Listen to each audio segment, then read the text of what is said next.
Hi, I'm Tom Scioli, author of Jack Kirby, The Epic Life of the King of Comics and Fantastic Four Grand Design. And today we're looking at an interesting curiosity here, something I picked up recently. It's a Star Wars retailer catalog for products, as it says, products for delivery beginning January and February 1978. So this would be that first wave of Star Wars toys, the ones that they had to really work against the clock to get out because they just weren't ready for the demand that would happen. This was a big deal for all parties involved, especially Kenner.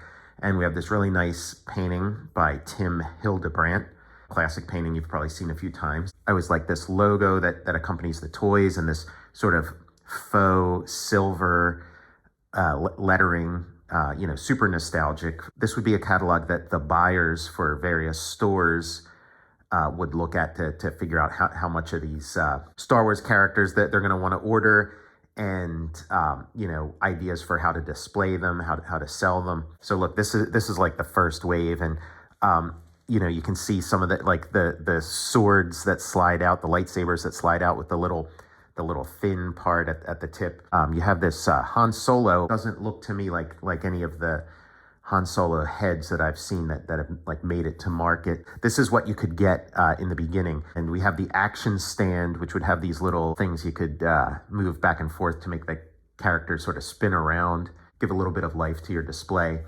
Here's that old school R2 with the kind of weird little eye things that don't really match up with anything in the movie.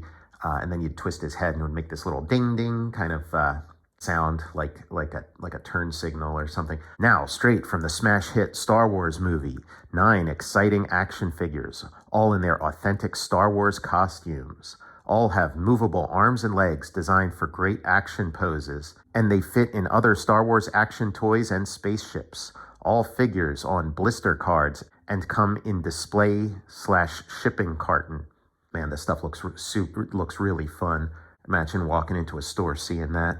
When I was a kid, it's like you could go anywhere and buy a Star Wars toy. They'd be in the grocery store, so it would always be exciting to go grocery shopping, knowing that there's some chance that you might come out of it with a Star Wars toy. I really like these backgrounds that they use. They're plain but colorful, and there's that X-Wing fighter toy. Looks really cool. I guess this is before they had sort of the Luke in pilot gear toy. So you got to have him, flying around in his Tatooine outfit. Luke Skywalker's X-Wing fighter used to destroy Death Star. Dramatic reproduction of Star Wars X-Wing Rebel spacecraft simulates all the action. Wings open to X position by pushing down on simulated R2-D2 behind cockpit. And second button returns wings to original flight position. Cockpit flips open to seat Luke Skywalker or other Star Wars action figures. Imagine putting Darth Vader in there. Front landing skid locks up in place during flight, and for real excitement, third rear deck button operates laser sound and flashing laser cannon in spacecraft nose. 2 AA batteries and action figure not included. 2 AA batteries sounds like you're getting off easy there. This is the day when toys usually required 4D batteries to do the smallest electronic task. Luke's buddies all gathering around to see him off as he goes on his big mission. The TIE fighter, how awesome is this? The wings that pop off. Yeah, I never had this one. I had the small die-cast TIE fighter. It wasn't this one. It was the small die-cast Darth Vader TIE fighter. Had a little tiny Darth Vader inside. That was the first piece I lost of it. The TIE fighter spacecraft used by the invincible Darth Vader. Now, that's not true. Darth Vader didn't fly one of these. Authentically detailed TIE fighter has 2 large solar panels on either side of a spherical cockpit. Special buttons release panels to simulate battle damage action.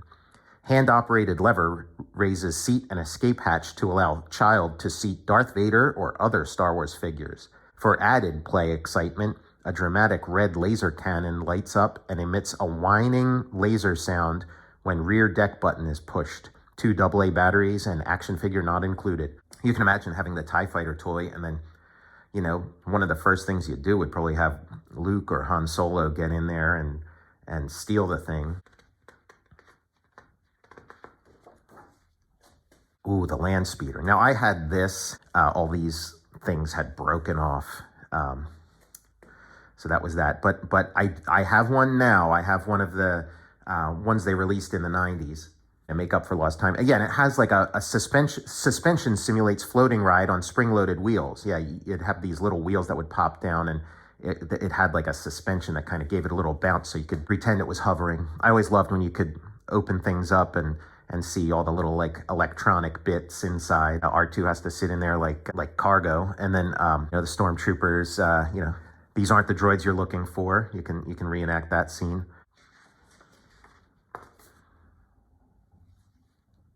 Okay, check it out, the lightsaber. I had this when I was a kid, and this part was like an inflatable balloon, and then the bottom part was basically a flashlight. And yeah, I remember D batteries. It takes 2 D batteries. That's shocking. I would have thought it took 4 D batteries, but that's pretty cool that it's only 2 D batteries. And yeah, and I had it and I loved it. I wanted to be a Jedi like Luke, and here practice with a remote ball. You can use a balloon, not included.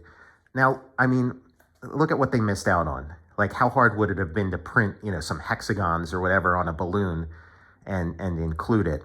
And I had never heard about this, so I had that sword. If I had known I could, blow up a balloon and have the little floating remote that Luke uses, that would have been a great suggestion, and I definitely would have done it. But somehow this information never got to me. But that's awesome, because I was very interested in doing Jedi training and learning all that stuff. This was one that I broke the day I got it. I dropped it, and the light up mechanism never worked again, but I could still play with it. Just it wouldn't light up anymore. So and man, look at this cool display stand. Make your stores Star Wars profit centers with these dramatic merchandisers and display. Yes, Star Wars profit centers. They there's no two ways about it. And then we get to the end, and yeah, more speaking the language of retail. The Force is with you on TV Saturation Network local schedules. So this is sort of telling you the scheduling for the commercials, so that you're not going to be hung out to dry. This you put in a bunch of orders for your store to carry these toys, and there's going to be a bunch of commercials running to help you sell them. And in Star Wars cash refund promotion, the biggest ever, over 20 million boxes of General Mills top-selling kids cereal will help you sell Star Wars toys with Kenner's cash refund offer splashed across the back of every box of Trix, Lucky Charms, Cocoa Puffs, Count Chocula, Frankenberry, and Boo Berry. General Mills will spend over $1 million in TV for this spectacular promotion. Kids are going to be rushing into your store with these cereal coupons.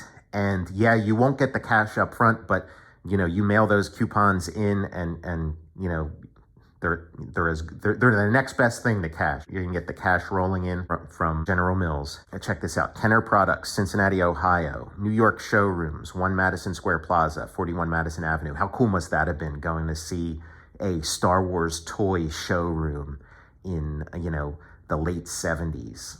So I just thought this would be a cool little curiosity that I picked up that I'd share with you. It's really nice, printed on this really thick, glossy, almost cardstock, I'd say.